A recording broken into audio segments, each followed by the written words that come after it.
નમસ્કાર દર્શક મિત્રો, જનરપણ ન્યૂઝમાં આપનું સ્વાગત છે। નવલખી મેદાનમાં વાહન સળગાવનાર હેડ કોન્સ્ટેબલને આખરે સસ્પેન્ડ કરાયો। ડભોઈના યુવકની પીટાઈ કરીને ધમકાવ્યો હતો। શહેરના નવલખી મેદાનમાં રાતના સમયે બેસેલા યુગલને ધમકાવીને યુવકની બેરહેમીથી પીટાઈ કરી ટુ વ્હીલર સળગાવી દેવાની ઘટના ગત તારીખ 6 નવેમ્બરના રોજ બની હતી।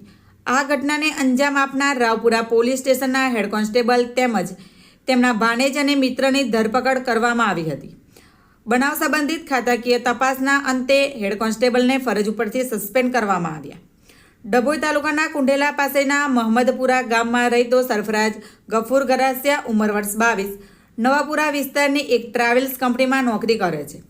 ગઈકાલે ગુરુવારે શેઠની એક્ટિવા લઈને રાત્રે 8 વાગ્યાના અરસામાં ગર્લફ્રેન્ડ સાથે નવલખી કમ્પાઉન્ડમાં જ્યાં વીવીઆઈપી માટે બનાવેલા હેડીપેલના સ્થળ પર બેઠો હતો।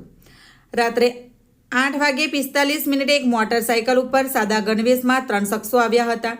આ પૈકીના એક શખ્સે પોલીસનું આઈ કાર્ડ બતાવ્યું હતું।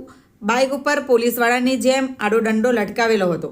આ શખ્સે લાયસન્સ અને આરસી બુક માંગી હતી અને ત્રણેય જણાએ યુવતીની હાજરીમાં જ સરફરાજની પીટાઈ શરૂ કરી હતી।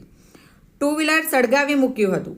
રાવપુરા પોલીસે સીસીટીવી ફૂટેજના આધારે હેડ કોન્સ્ટેબલ નિલેશ વનરાજ બારૈયા રહે ભૂતળી જાપા પોલીસ લાઇન, તેનો ભાણેજ ભૌતિક વલ્લભ ભીલ અને ભાણેજના મિત્ર ચતુરબળુ બારૈયા બંને રહે નાઈપ મહુવા ભાવનગરની ધરપકડ કરી હતી।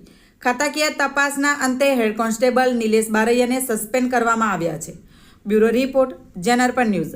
આવા જ નવા સમાચાર જોવા માટે જોડાઈને રહો જનરપણ ન્યૂઝ સાથે। અમારી ચેનલને લાઇક કરો, શેર કરો, સબસ્ક્રાઇબ કરો। ધન્યવાદ।